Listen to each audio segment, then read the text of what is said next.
Welcome back to the Value Investors Club. I'm your host, Timo von Nudich. Let's get right into it with VIC readings, the format where we look at the best of the best value investment recommendations by the best of the best value investors out there. Today we have Jupiter Mines Limited, ticker is JMS ASX.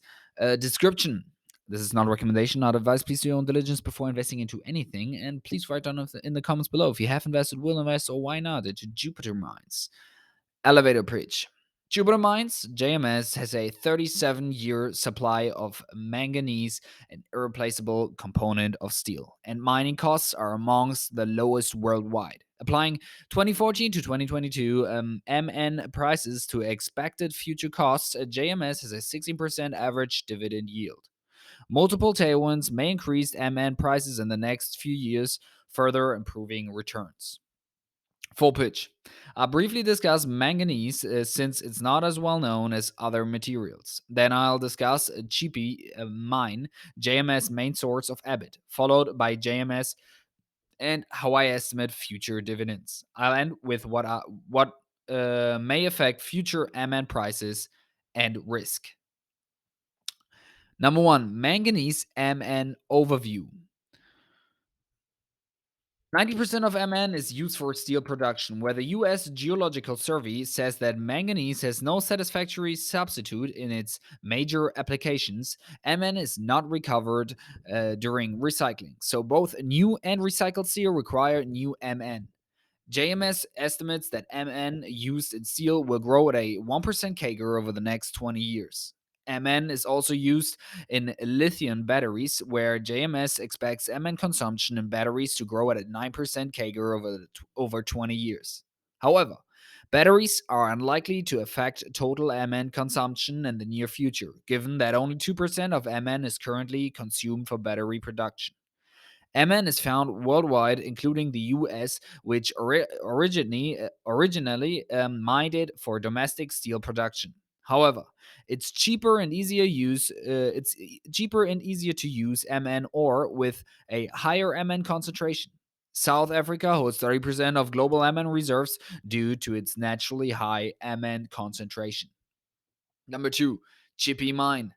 JMS owns 49.9% of Chippy Mine located in South Africa, and Chippy provides over 90% of JMS EBIT through royalties. Chippy produces 6% of global Mn and is the fourth largest globally. But Chippy's current mining rate, it can mine measured plus integrated deposits for 53 years. However, the average measured plus indicated Mn concentration is 33.6% below what JMS is currently selling. Looking only at deposits where concentration is more than 36%, Chippy has 24 years of measured plus indicated deposits remaining and 37 years if you include inferred deposits. CapEx was 4.3% of EBITDA in FY 2022. February 2021 to February 2022. CapEx as a percentage of EBITDA was lower from FY 2019 to 21, primarily due to higher past MN prices and therefore higher EBITDA. JMS states that no major CapEx is expected in the near term. GP has low CapEx costs in part because they use open pit mining. Open pit is generally cheaper than underground mines, where miners typically use the latter to extract higher value minerals such as gold. D&A was also low at under 3% of EBITDA for the last 4 financial years. Third, JMS. JMS has no debt. It has a 49.9% stake in Chippy, which accounted for 95% of EBT in FY 2022 and more in previous years.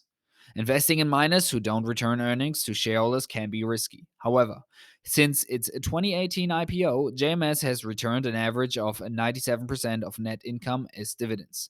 So I'll estimate the value of JMS based on dividends. Quantity of Mn sold increased from FY 2014 to 2018 as Chippy was developing, then flattened from 2018 to present.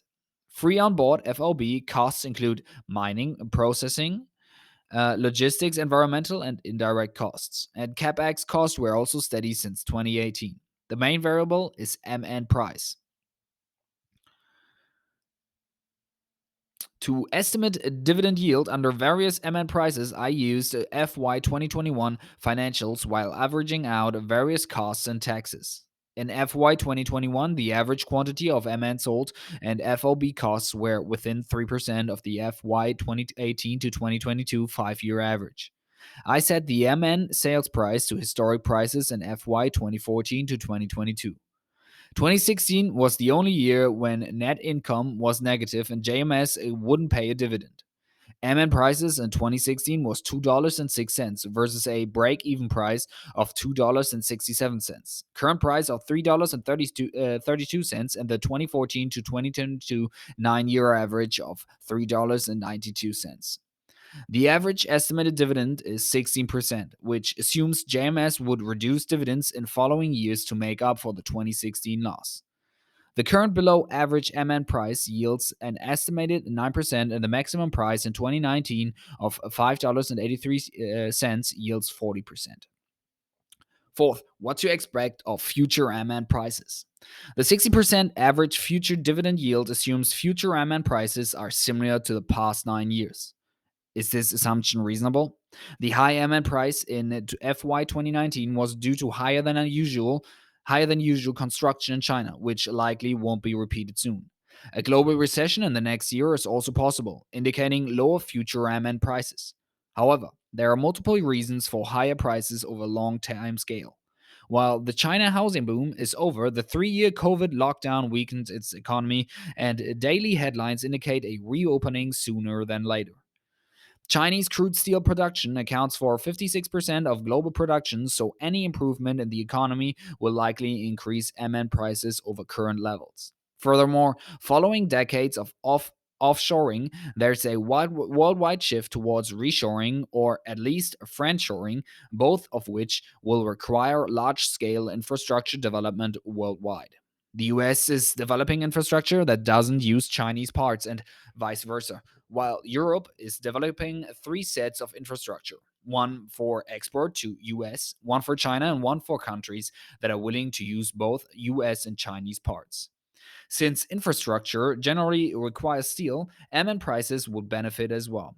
Jeff Curry of Goldman Sachs also suggests reasons for higher infrastructure development. He argues that transition to renewable energy requires new infrastructure.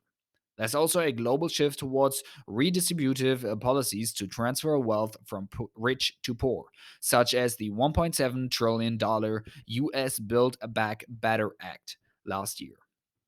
5. Risks. The biggest risk to the stock thesis is sustained lower MN prices. If the reason for higher MN prices are wrong, to the transition to higher steel/MN consumption takes longer than expected. JMS yields an estimated 9% dividend based on the current MN price. JMS is also among the lowest cost producers with a 37-year mining lifespan and returns most of its earnings as dividends. There are far worse stocks to hold in a downturn.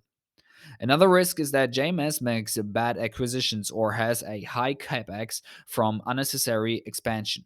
JMS has been prudent and return of capital has been good so far, so hopefully they won't do something too ridiculous.